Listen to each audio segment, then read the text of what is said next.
Good morning. My name is Mark Baldassare, and I am President and CEO of the Public Policy Institute of California. Thank you for joining us. PPIC is pleased to present this timely program on preparing for the next wildfire season.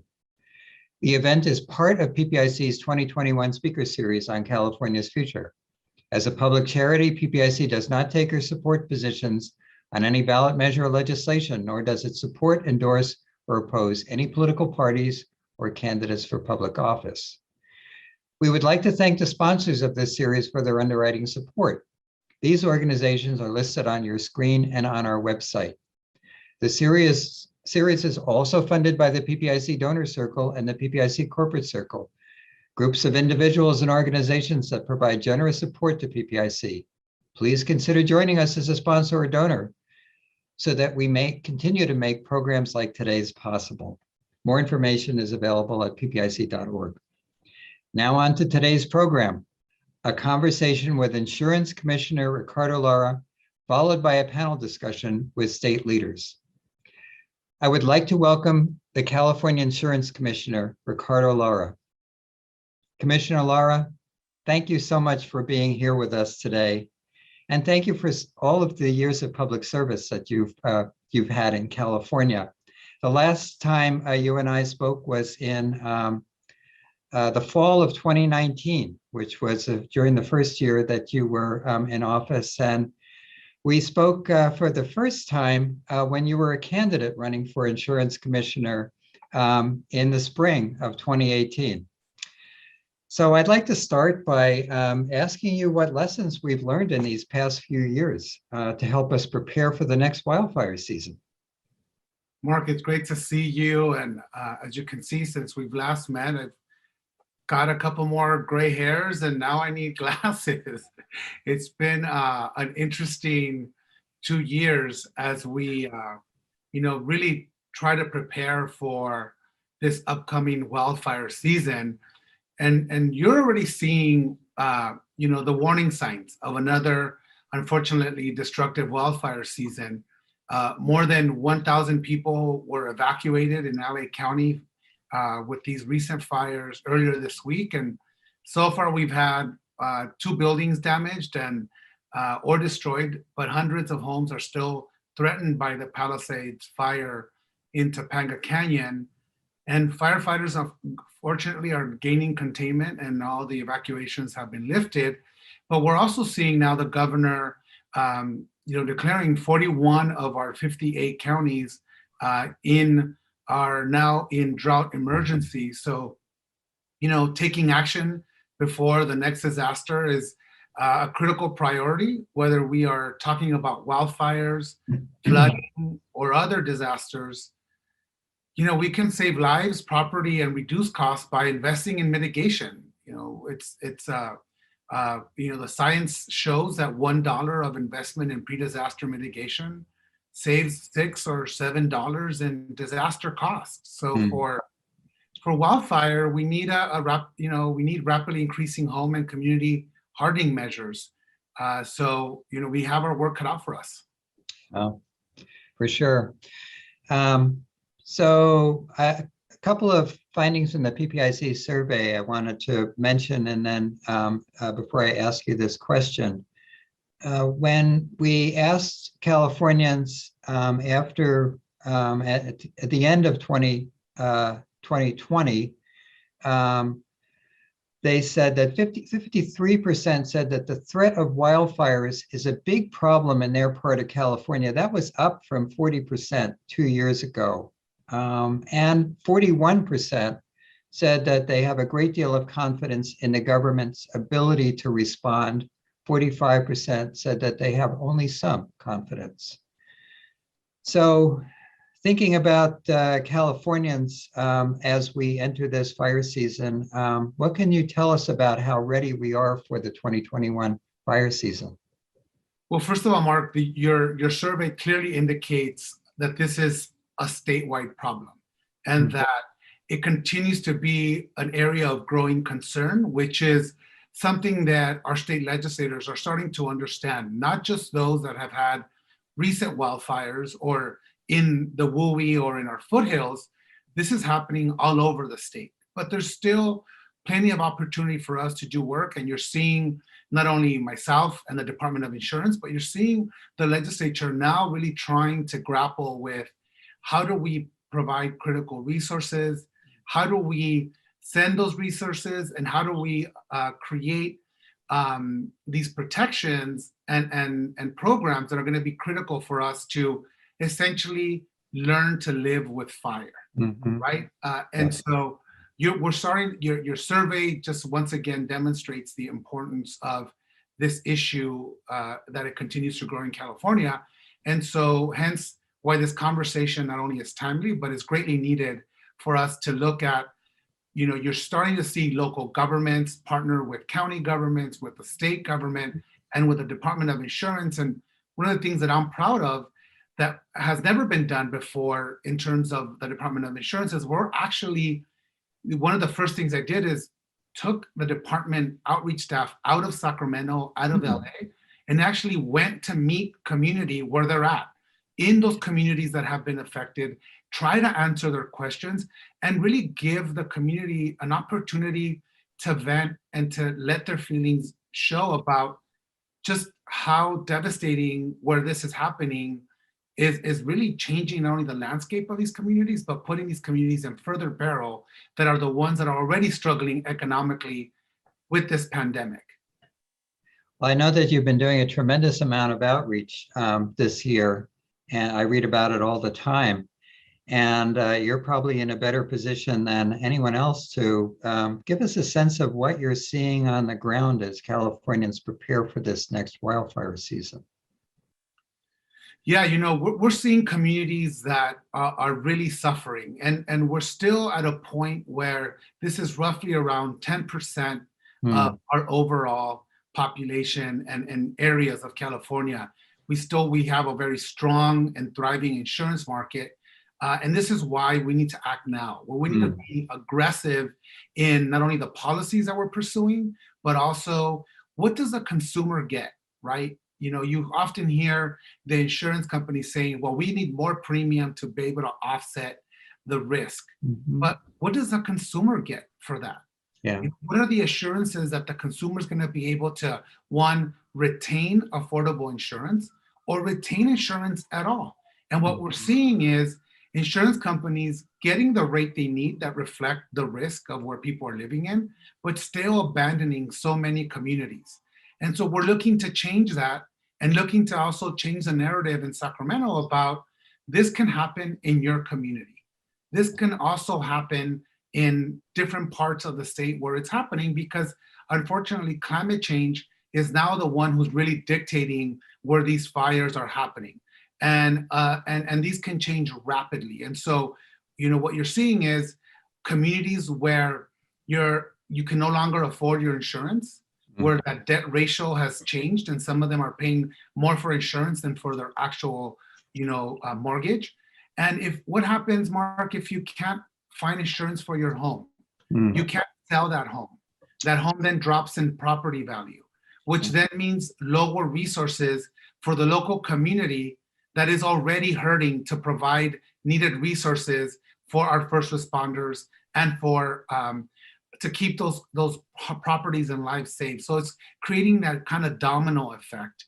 And so again, where it's happening, it's roughly around 10% of our area, but where it is happening, it's happening very acutely, and it's decimating those local economies. And so, it's gonna take the entire state to come together to help these communities out, because again, by being able to address the fire situation and the lack of insurance in these areas, it allows us to kind of foresee what and prevent this from happening everywhere else in California. And I want to come back to the insurance situation in a moment, but first I wanted to get your take on the governor's budget, which was released last week. You're a former legislator, as well as the insurance commissioner, and I'd like to get your views on what's most important in that budget for both for wildfires and for insurance issues in California. Do we have what we need from our state government? Well, I would have wished to be a legislator now in the legislature, given the amount of money that's coming into the state, and it's Yeah. also allowed us to really be visionary and really target some of these key resources. And so you're seeing the governor and the legislature, they're really proposing major investments in California's future. And I want to highlight in particularly 3 areas that tackle not only wildfire, but healthcare and community resilience. The best long-term resilient strategy on climate risk, in my opinion, is really continuing to do dramatic reduction in emissions that are caused by climate change. One fire can put us back years in terms of headway that we've made in terms of emissions, right? And so, in 2016, I was proud to author the Super Pollutant Reduction Act, which really targets HFCs, methane, and black carbon. And black carbon, as we know, one of the major drivers of that are wildfires. And that has been kind of guiding our state's climate strategy. And super pollutants are much more potent than for our climate than carbon dioxide. They make up 50% of the potential global warming between now and 2030. I also was fortunate to author the Clean Truck and Bus program to put more clean vehicles on the road. That was driven really by my Senate district in East Los Angeles, representing the Port of Long Beach, and that kind of 710 trucking corridor, one of the most important transportation corridors in the country. And so you see the governor's proposed budget will significantly reduce emissions. There's $15 million to reduce HFCs through cleaner refrigeration technology. They're putting 8,000 more clean trucks on the road by 2023. We're seeing over 200 million to stimulate the so-called circular economy, which is used to shrink our waste footprint associated with climate pollutants, including methane, which is important. You're starting also to see 200 million and tax 200 million for extreme heat adaptation, which is something that's critical. And so really the governor and the legislature, again, are really meeting California in terms of climate where we need to be. Also expediting $25 million for home hardening incentive programs, which is going to be essential to reducing the risks to homes and communities from wildfire. The governor and the legislature are also proposing a new program to prepare, it's called Prepare California, that would be designed to build disaster-resistant communities, which again gets us out of this mentality of looking just out for our own parcel, but now looking at a community, right? Which is what we're looking at here in the department is how do we bring down the risk for the entire community? Because in our visits and on our travels, we've seen, so many neighbors investing thousands of dollars in their individual property, but then they say, my neighbor has done absolutely nothing, or the person in front of me hasn't done anything. So that's not going to help. And so really focusing on pre-disaster community hardening rather than just post-community disaster relief. So again, you're starting to see us move into this community-based approach. The focus on strengthening and fortifying our communities really lines up squarely with my priorities as the co-chair of the Climate and Sustainability Task Force at the National Association of Insurance Commissioners and our collaboration with FEMA.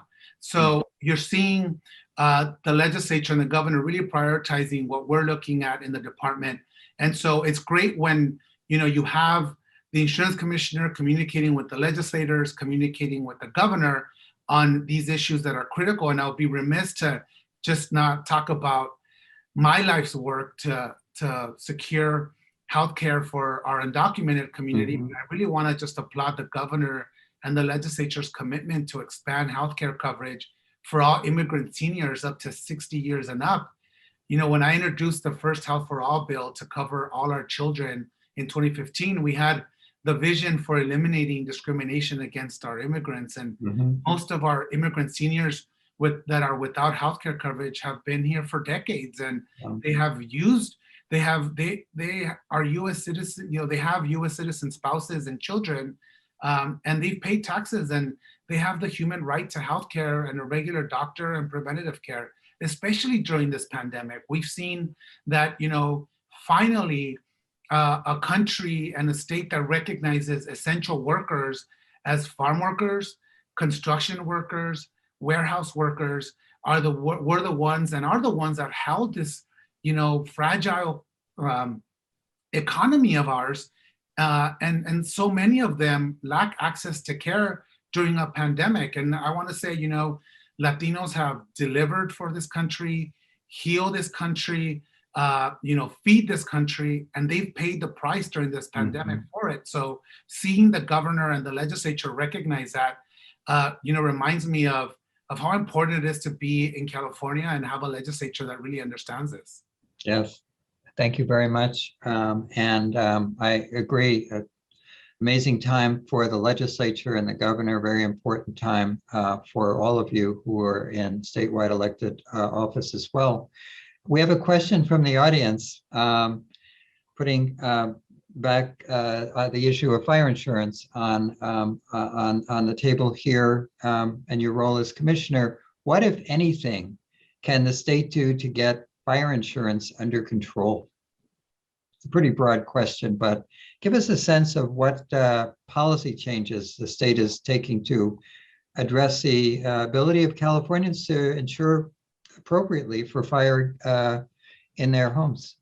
Yeah, that is a broad question, but I'll try to kind of talk about I think three main goals that we're trying to achieve here. Is one is making sure that the rates reflect the true risk that people are embarking on in terms of a home, and making sure that that's transparent, right? We often think about affordable homes and affordable, what does an affordable home mean? And if we're building in areas that are environmentally sensitive and that they may be flooding or being victims of wildfire, how affordable is that for the consumer? And also, if we're going to provide rates that are affordable, that are reflective of the risk, what does the consumer get? And these are things that I'm working on with the department using my regulatory authority, which is, what is the consumer going to get for paying these rates that reflect the risk that they're purchasing in? Well, they should be getting discounts, just like a good driver does.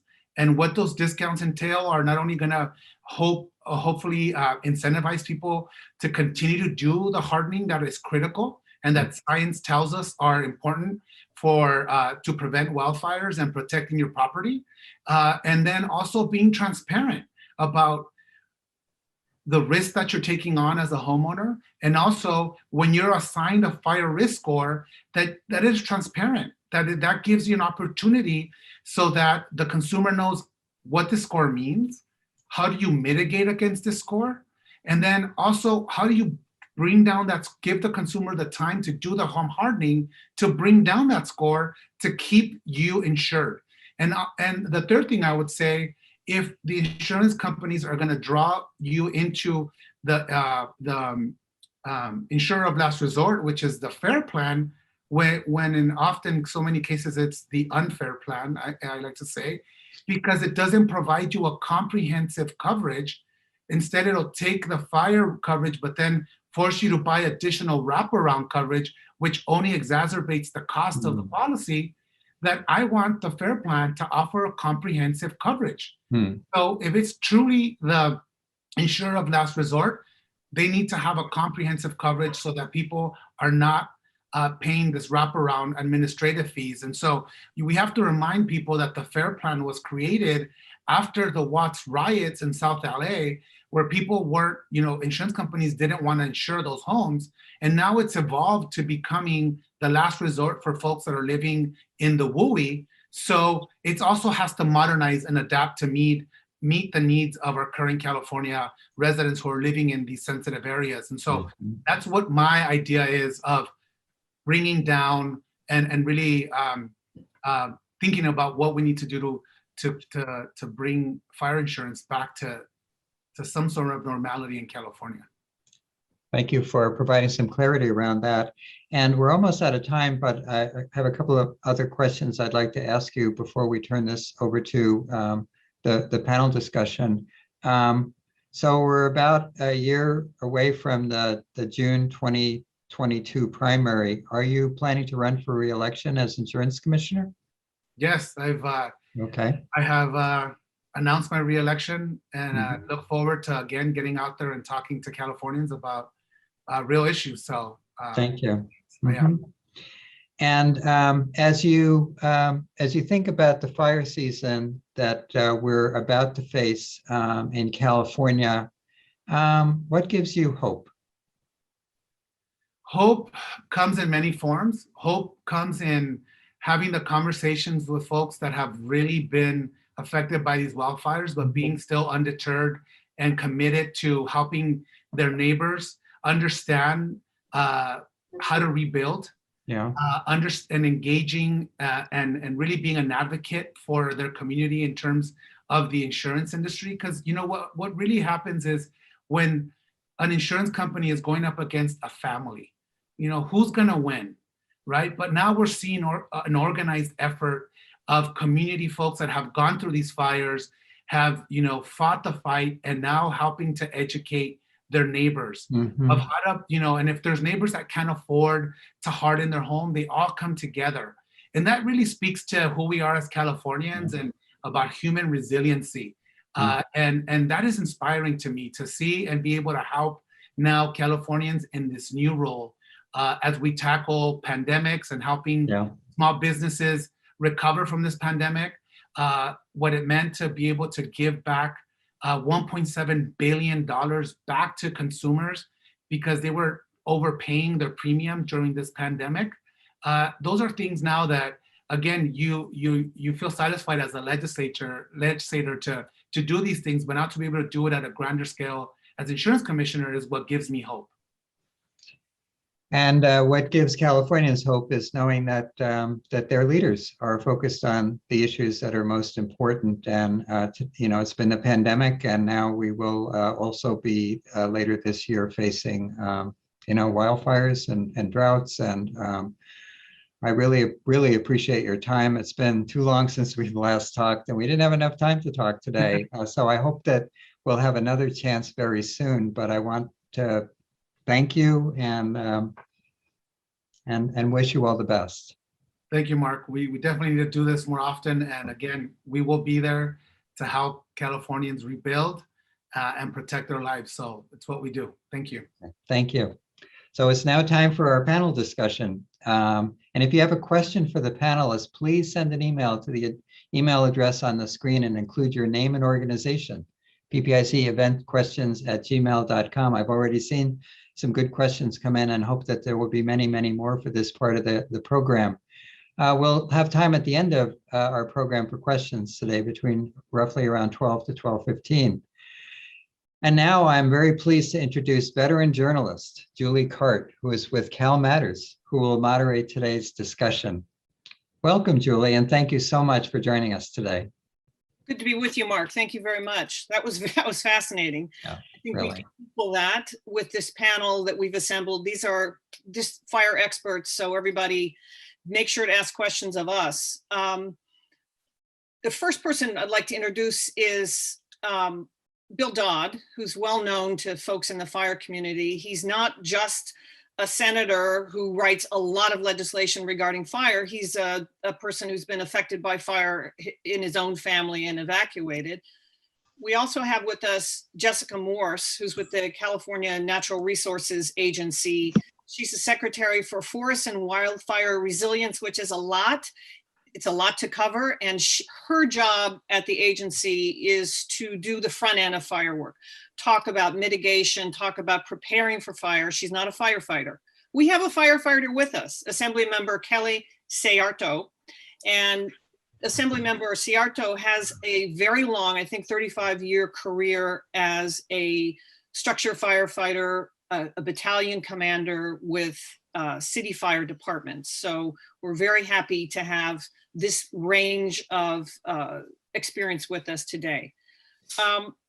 The first question that we're going to put to you I think I need to amend. It is, what are the one or two most important actions we can take now to prepare for the fire season? We're in it.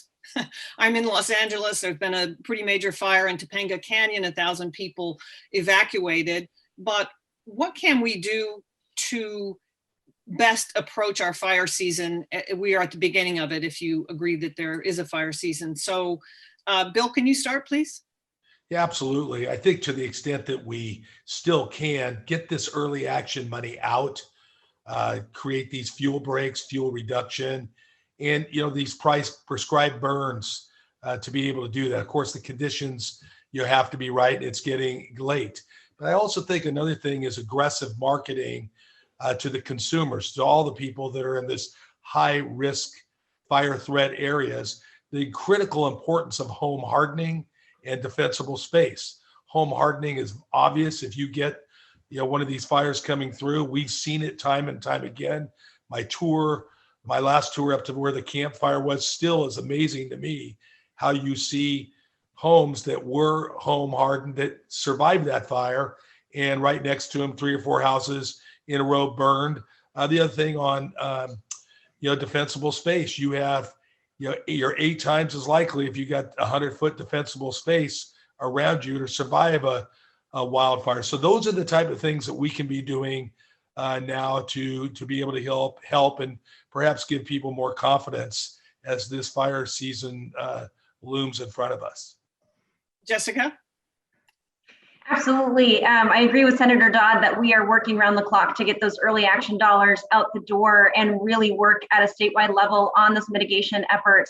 And at an individual homeowner level, we'd encourage you to go to readyforwildfire.org and check out the videos and tips that CAL FIRE's put together and the fire marshal have put together on how to harden your home, put that defensible space in, engage with your communities, engage with your fire safe councils, because fire season is upon us right now. And so while the state is working around the clock to deliver broader resilience efforts, we want to give tools to homeowners to help push their own homes into a safe state. Assemblymember Seyarto. Well, thank you. So there's 2 roles. There's the government role, and then there's the personal role. The government role is we should be planning for next year already, because we're a little late this year in being able to respond to what's going on and the conditions that we have. The government's role is really built around response, and to that effort, CAL FIRE has been beefing up their air ops so that they can jump on fires a little bit quicker, and beefing up camp crews, and that's another important component to the response effort.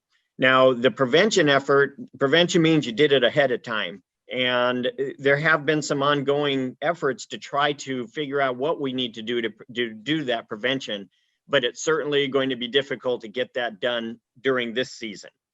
We are already moving into, once you get into late May, early June, you are already moving into the brunt of the fire season.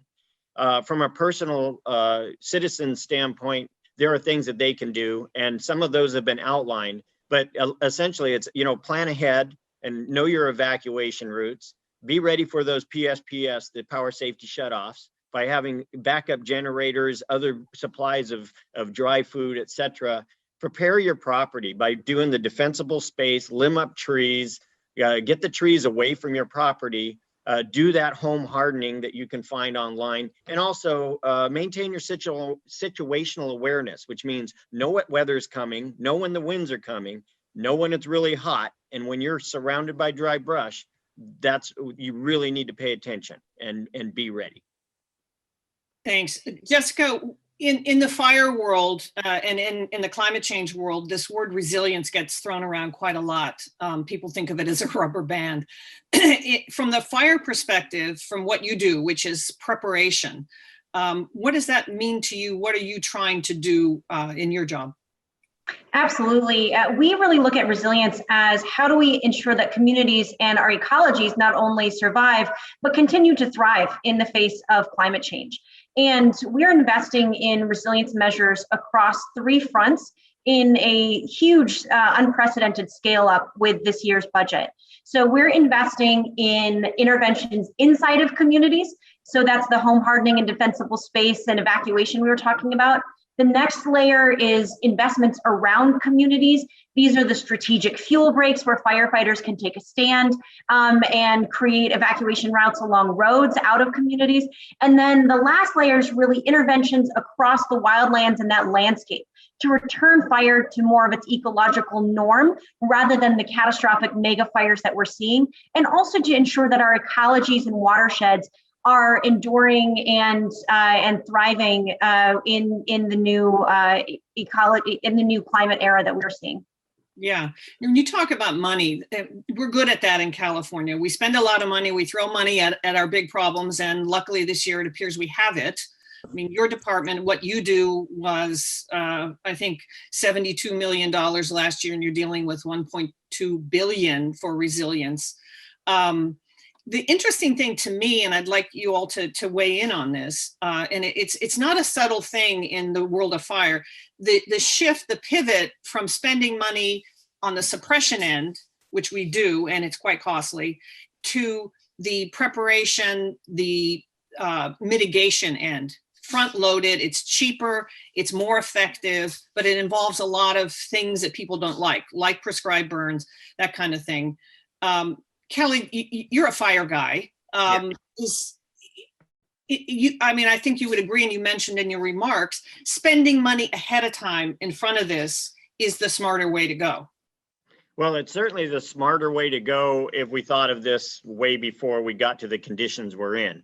Yeah. Unfortunately, we are stuck with two components to this, and that is we're way behind on the prevention mitigation, and we have to deal with what we have to deal with now.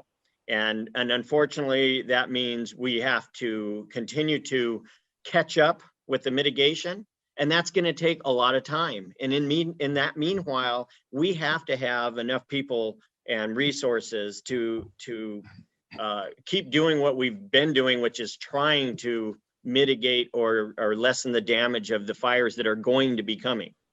So it's hard to say that we're pivoting away from the response part of it, because for now it has to be that way. Response is only, the response capabilities have to match what the conditions are on the ground. And right now that means we need a lot of response capabilities. However, I'm glad that we have recognized, and this has been something that we've been talking about for 20 years in the fire service, we have to do the prevention and the work beforehand so that we don't ever get to the conditions that we're in now. We have a lot of catching up to do. It's going to take a long time. The climate change effort is going to take a while to be able to have a difference. And in the meanwhile, every time we have one of these huge conflagrations, we're setting back that effort. And so, like was mentioned before. So right now it's a balance of having to have both because of the conditions that we're in and that we are allowed to accumulate to this point.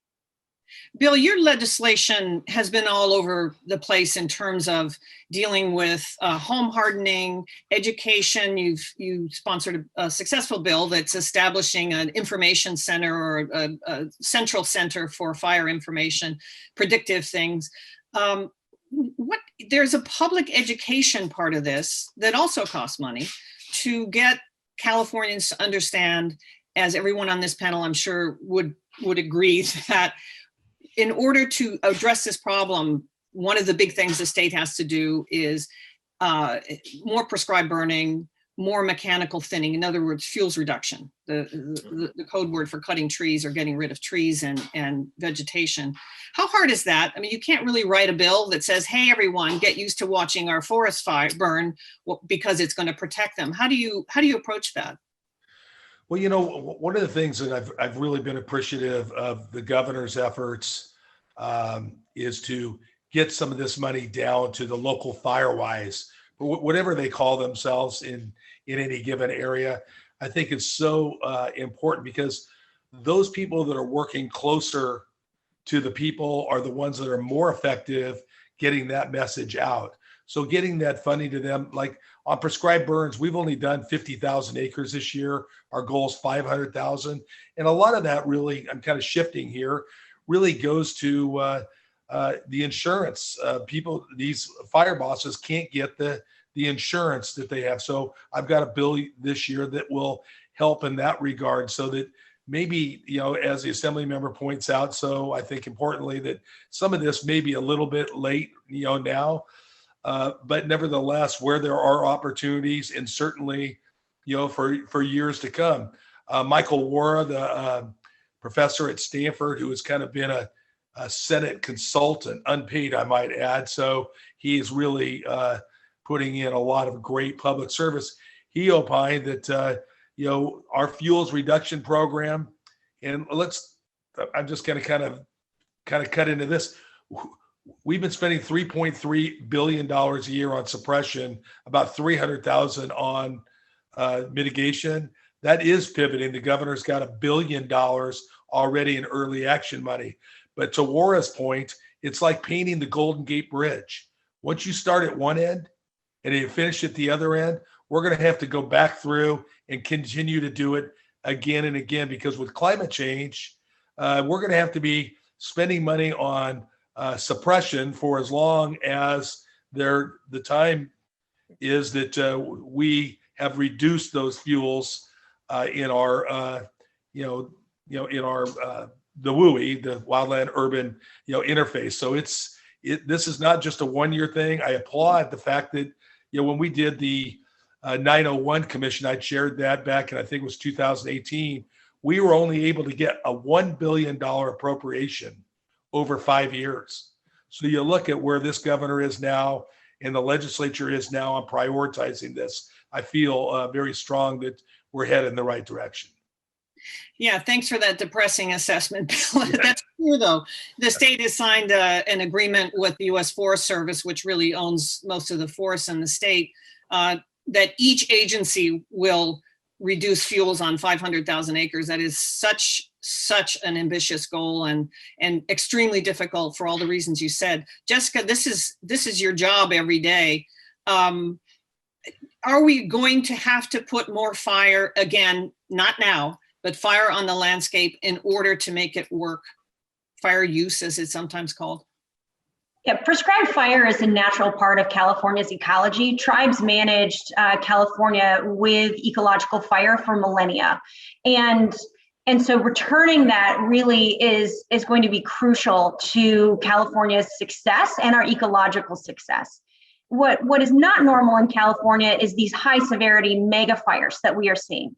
And so our goal with the efforts around fuel reduction, as well as strategic fuel breaks and home hardening interventions inside of communities, is to get us to a point where fire can come through in a more natural and play its natural role on the ecology. This last summer, we had a quarter of the Sierra burn at high severity. That represents 60% of California's water source. And so when we're losing that ecology to catastrophic fires, it's causing cascading impacts from climate change. And so a lot of the efforts that we are partnering with on the Forest Service to scale up on the fuel reduction front, whether you're using prescribed fire, mastication, or herbivory, the different tools and tactics you can use to get those ecologies restored to their natural density, that those tactics are scaling up across every front. But absolutely, we need our federal partners to be matching and mirroring our investment. As Senator Dodd, under Senator Dodd's leadership, we had been investing about $200 million a year in these fire resilience, fuel reduction type efforts across the state. Last year, we were dropped down to $75 million, and this year we're up to over $1.2 billion. Our federal partners, who own 57% of the land in California, of our wildlands, they have been historically investing about $50 million a year in hazardous fuel reduction. And so we desperately need federal investments to mirror and at least match California's investments to be able to help us hit that 1 million acre a year joint target to create these resilient, strong wildlands that both protect our communities and our ecologies. Yeah, that's a great point. They're the landlord in California, so they definitely have a role to play. I want to remind everyone to submit questions. The panelists would love to hear it, and that's at PPIC, so I'm looking, eventquestions@gmail.com. There, that helped. And we do have already a question from Stephen, and I would love to throw this out to all of you, in particular, Senator Dodd and the Assembly member. He's asking a question about technology. And this is something that the state weighed in on a couple of years ago, using technology, harnessing technology in California to predict, to monitor strategies on fires and approaches. Kelly, do you want to start with that, what the state is and what CAL FIRE is doing? I mean, it's a bit more than planes. It's a lot of things. Sure. There's technology out there now that is becoming more prevalent and usable. Doing drones to be able to survey lands and get into spots where it was more difficult to see and by way of planes and things like that. But, the technology also has to extend to what do we do with fuels once we get rid of, or once we've cut them out. It's kind of like when you do a big gardening project at home and then you find you only have so much space in your trash can, you got to figure out what to do with all of it.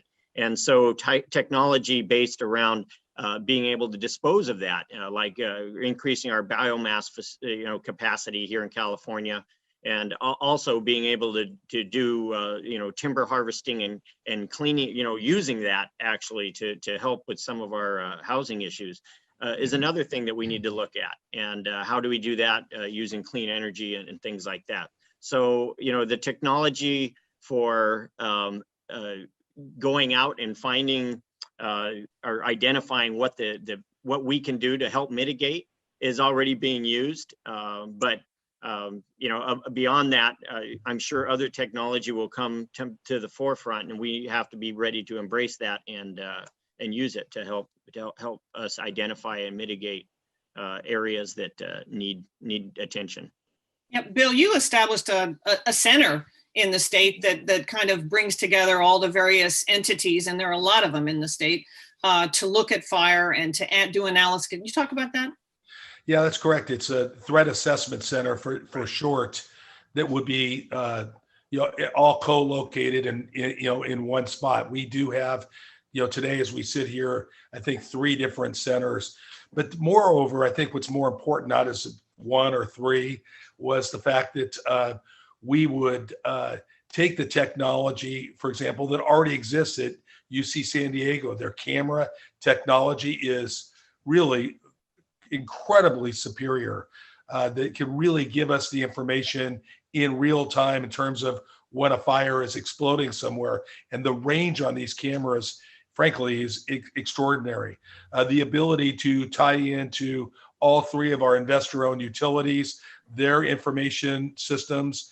San Diego Gas and Electric has an incredible, I've toured that with some of my colleagues, an incredible center as well. They're getting real-time information throughout this in their areas, as is PG&E and Southern California Edison. So so we would be getting all that information, pictures, everything to be able to do it. This year, I have a bill that kind of takes it one step further to really have a department of technology, if you will, for, as it stands now, would be located in the Office of Emergency Services.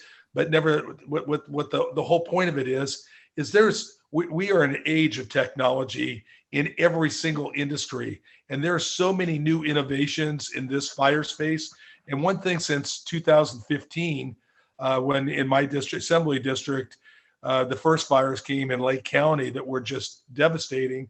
We as legislators get calls all the time from different people that say, hey, I've got this fantastic technology. It can be done by the air. It can be applied, blah, blah, blah. And essentially, that's not our job. We are not experts in that. We need to have people at the state of California that their whole job is to review, assess the best technologies that we can apply, not only to our suppression of fires, but to our prevention of fires throughout the WUI. Yeah, it's so interesting that here we are, this technology state, and there's so much of it in all these disparate areas. I remember talking to a fire chief who said, I can there's an app on my phone that tells me where the nearest coffee shop is. But if I'm a fire commander on the ground, I don't have any sense of the area that I'm in terms of who do I need to evacuate, which roads are open and all that kind of thing. Kelly, I bet from your perspective, these these folks who are out there on the ground in the fog of war and the smoke of fire would really love to just harness the technology that's there and adapt it to fires. Yeah, you know, having that available on your phone, I've used my phone on fire several times, but you can get, you know, using basically overhead satellite to get a picture of what's going on the ground. And if you're into the right technology, you can use real-time pictures to see that. And they do that. And they're able to fly the area and then send those pictures directly to the command post. And the command post can look at that. And that's how they determine where their lines are going to be around, where the next front is going to be, where we've lost a front and need to move it out a little bit farther. So all of that technology is already being used. But you know, there's always space for more information, because the more information you have, especially if you can get it a little bit ahead of time, the more ability we have to plan and be able to defend an area and get to the front before it starts advancing.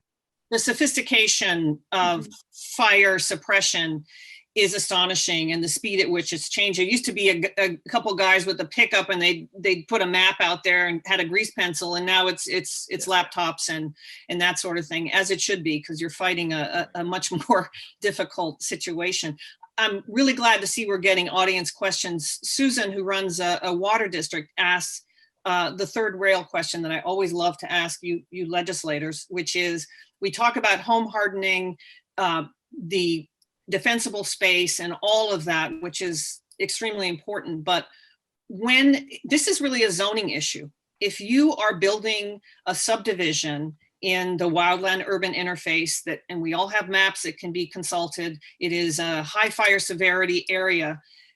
And we know I can't live in a floodplain or I will never get insurance. And we all know about earthquakes. Why are we not including the threat of fire in where we allow, as a state or local municipalities, counties, to build? Because it just seems like it's an inevitability. Bill, that's a very difficult thing to address, isn't it?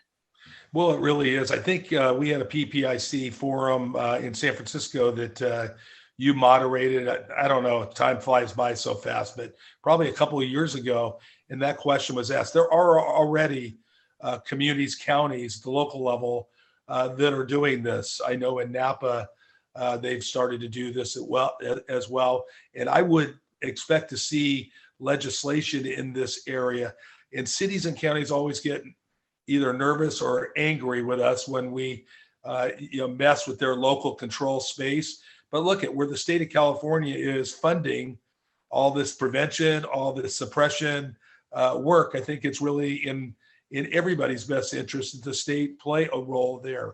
It doesn't make any sense to build new subdivisions in high threat areas without, and I hate to even use the word without, because some people say, geez, it's private property rights and everything else, but unless they can mitigate it, incredibly, well to the satisfaction, of the fire officials, that would be the only case where I think that would be, permissible. But boy, to me, in this day and age of climate change and everything, I think that would be probably a stretch. Yeah. Kelly.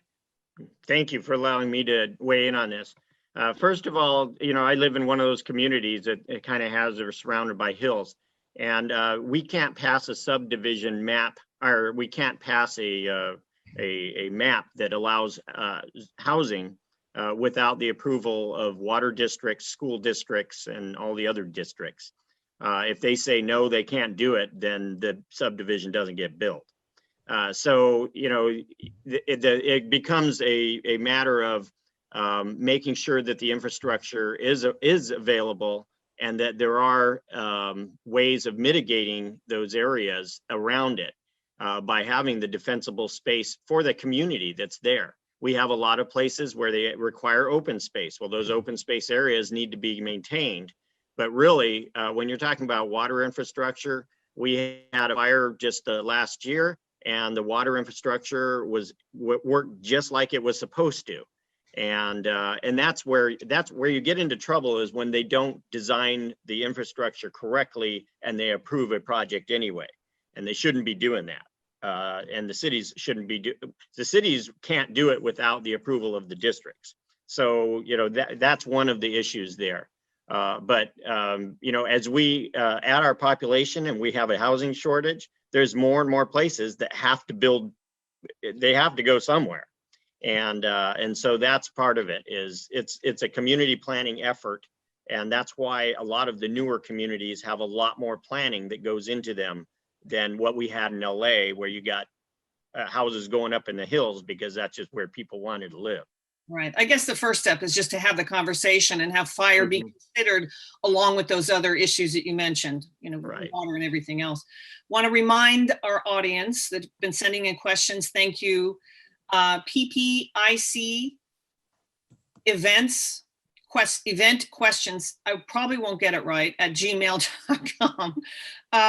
Jessica, we've had a question about from a community saying, how do we get we're hearing about grants and fire safe communities, and there's quite a lot of help and more importantly, money out there for that.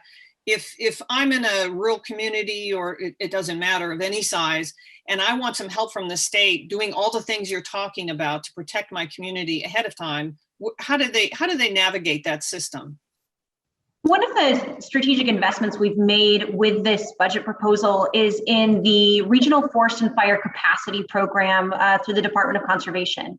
That program builds regional collaboratives that help design regional fire strategies. And the goal is for our grant dollars that we have, such as our forest health grants or our fire prevention grants, to then start funding the projects that are identified within those regional collaborative strategies. What this does is it puts regions in the driver's seat. It allows our fire resilience layers, right, whether inside of communities, around communities, across the landscape, to be tailored to the unique community needs and the unique ecologies of those communities. You're going to need a different ratio and a different type of intervention in Southern California chaparral ecosystems than you will in coastal redwoods. And so we want those communities to be working with experts, and we're giving them the tools to be able to succeed and design thoughtful strategies. And that will help then steer our grant dollars into those strategies so that they're not having to navigate 15 different grant programs. And as that gets built out, there are some that are already in existence across the state. The new budget actually makes that program statewide, so every community will be seeing those. As those get built out, communities can continue to individually apply for different grant programs. And let me just list out a couple buckets that are available so that communities can start thinking through the flavor of activities that they can be doing. So we have grants for forest health, which invest across the landscape. We have grants for fire prevention, which are interventions inside of your community or around your community. We have grants for workforce development, because a lot of folks are not getting funding for, are not being able to hire the right people. And so there's a workforce shortage here that we're building out. There's a program within the iBank to be able to get small business loans to people wanting to start up equipment and businesses to do this vegetation management work. And so there's funding across these different areas that are available to communities. There's even one more for small landowners, that small landowners make up about 26% of the forest lands in California. So there's an investment for them to be able to get resources to do the management on their land, to design that fire resilience into so they're not going to lose their property in a catastrophic fire. So there's a lot of resources available to communities, but this Regional Forest and Fire Capacity Program is designed to support communities and guide them through that so that they're not having to navigate the state system on their own. Yeah, you can see why Jessica has an advanced degree from Princeton. So thank you, audience, for coming. We're officially, I'm going to say we're officially in the audience question section. We have about 15 minutes for that. There are a couple questions that get at the same nut, which is something that Jessica mentioned and others have alluded to. This is a partnership. California is largely owned by the federal government, the land in it, and certainly the forests, which we're talking about. There is this MOU, there is an with the Forest Service. What else can be done? How do we make sure that that the federal government holds up its end of things, and that the state isn't the one doing most of the work? Who wants to weigh in on that? I'll start. I mean, it really does come down to a scaled up investment, because we have set the strategy, and that the shared stewardship agreement with the Forest Service lays out a science-based long-term strategy for managing these wildlands in collaboration. Our budget on forest and wildfire resilience then mirrors that strategy and that plan.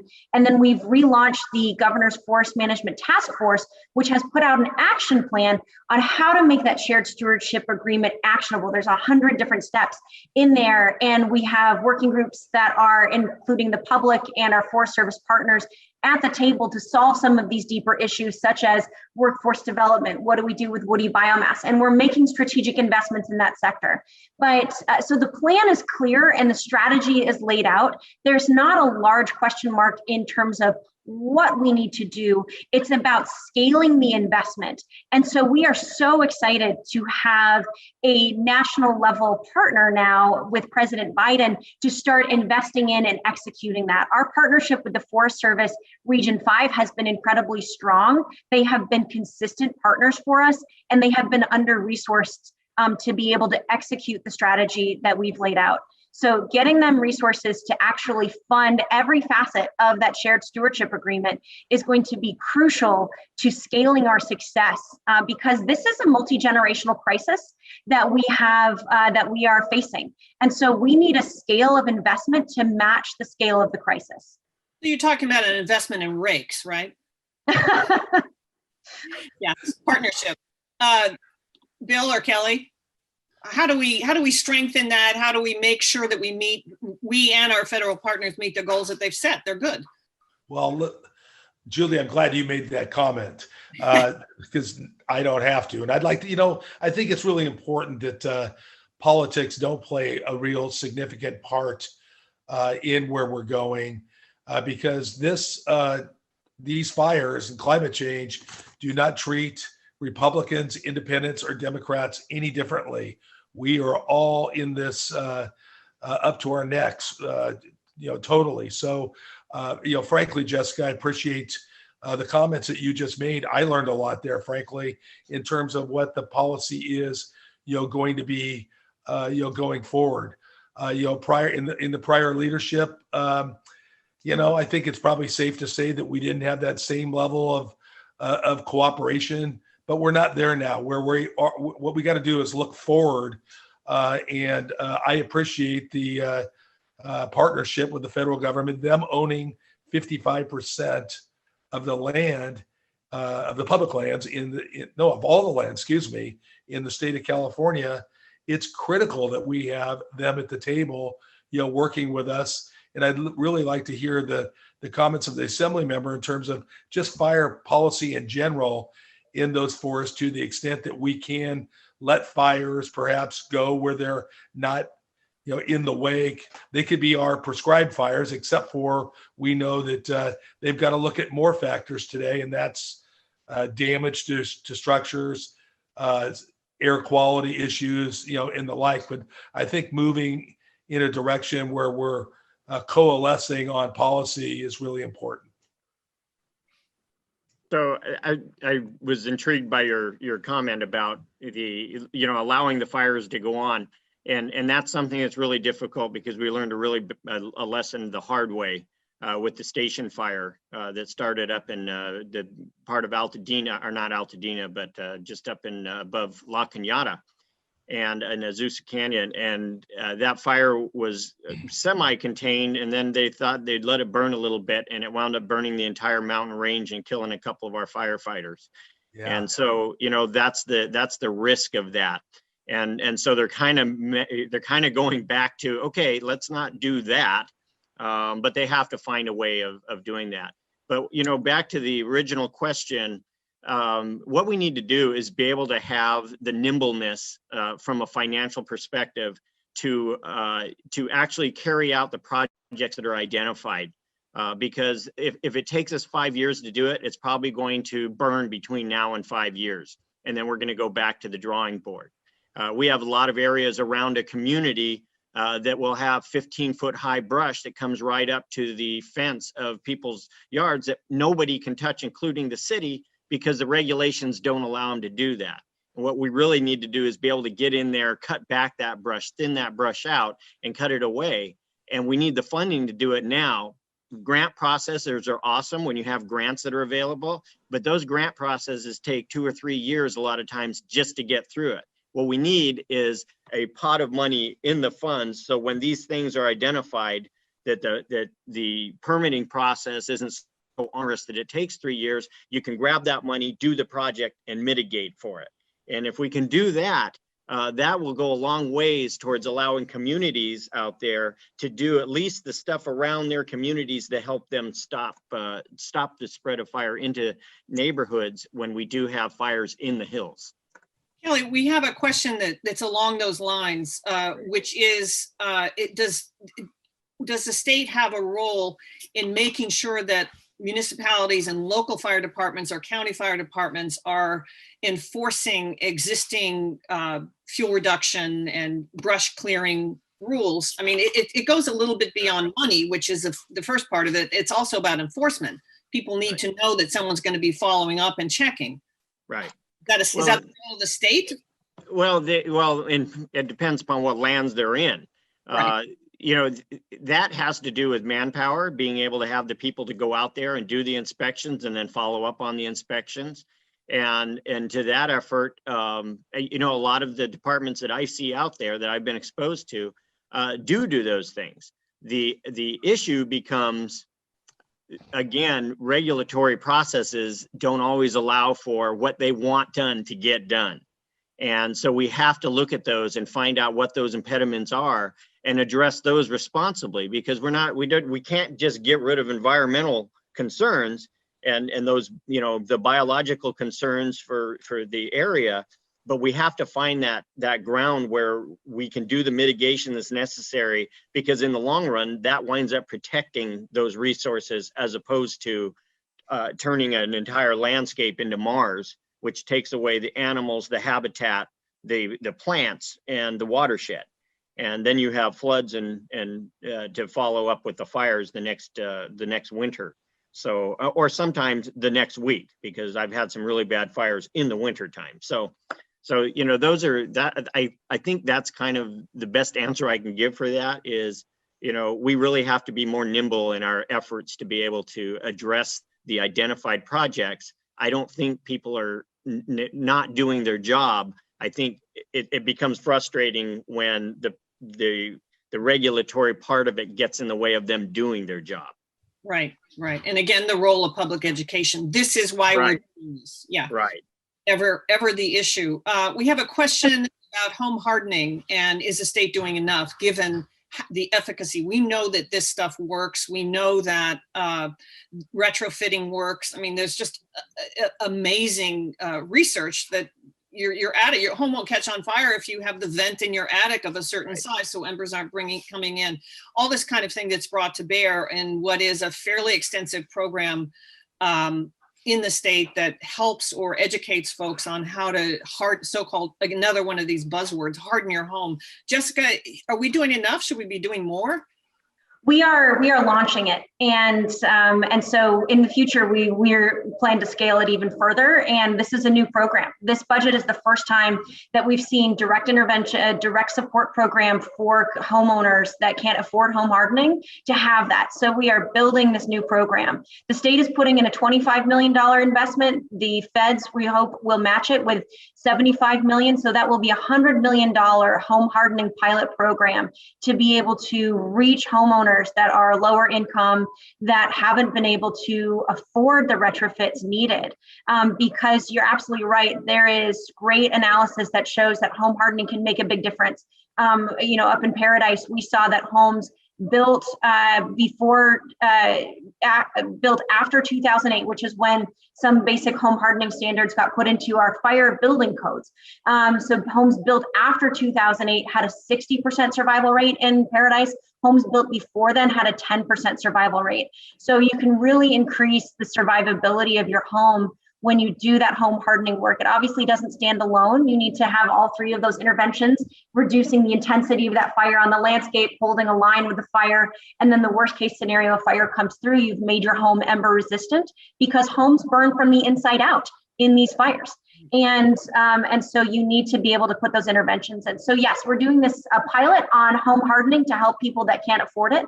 We're also increasing our investment around education. So this new budget includes funding for the UC Fire Advisor Program, which includes the Master Gardeners Program. And they are doing firescaping workshops and outreach to homeowners to really get that education on the ground. We'll be seeing continued grants to groups like the Fire Safe Council, and then of course the defensible space inspectors. And a lot of what the defensible space inspectors, in addition to having an enforcement role, most of what they're really doing is education, because when they go out and have that conversation with a homeowner about change this, reduce your fuel load here, maybe shave off, put some rocks around your home rather than mulch, those types of conversations, the homeowners are eager to comply, and it's a matter of education. And sometimes it's a matter of them having the resources needed. So we're hoping that our new pilot around home hardening that includes expanding both our education outreach and direct investment for homeowners that can't afford it will become a foundation that we will be able to continue to scale up in the future. Yeah. In the time we have left, I want to circle back to the first question, which is what should we do to prepare? And actually, since we're in the fire season, just a bit more esoteric approach. I mean, panels like this are everywhere in California every day and across the West, because fire is such a pervasive, persistent, and more severe problem. And I'm wondering, magic wand for the three of you, is the most important message today to the folks who are watching this? Education? Is it we're on the case, we got you covered? Is it you need to do more? What would be your takeaway? Kelly, you go first. Sorry about that. I think the personal responsibility part, everybody has their own unique situation with their home, their land, their city, their area, and they know what that is. And being able to use the resources that are out there to help them understand, what works in their area, what is most important. In some areas, the most important thing is knowing how to get it out and knowing when to get out and getting to a safe area, because you can't do anything about the rest of it. You can just hope that the fire doesn't roar through that part. There's nothing you can do to your house to keep it from happening. And I can talk about those areas up in the forest areas, up in Lake Tahoe or some of those. So that, to me, that's knowing what your personal situation is, and also keeping an eye on what's going on with the weather and your area and the efforts that people are doing, and cooperate. For Pete's sake, cooperate. When they come and tell you it's time to leave, leave. I know people want to stay and defend their homes, but sometimes, that's where we get people killed, there is sometimes no defending. It's if the wind is right and the heat is right and the fire has the fuel, it's going to do what it's going to do. And there's no fire department that's going to be able to stop it. And that scenario also endangers the first responders. Absolutely. Bill? Yeah, just as a baseline, I associate my comments with the assembly member for sure. But in addition to that, is the state doing everything we can? Is really, a lot. We have this covered.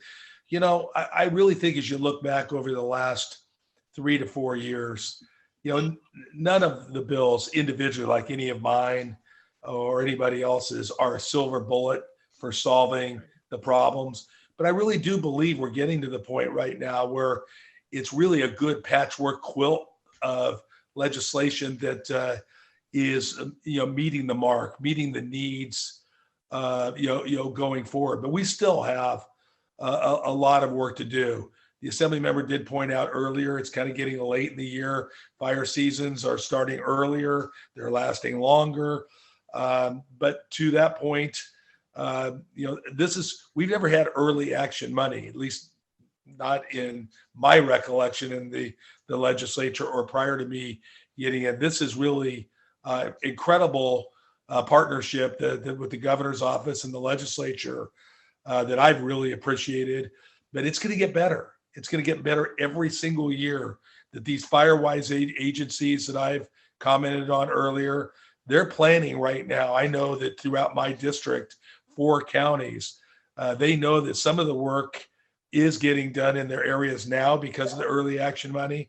They're planning already for what they're going to be doing next year after this fire season is over.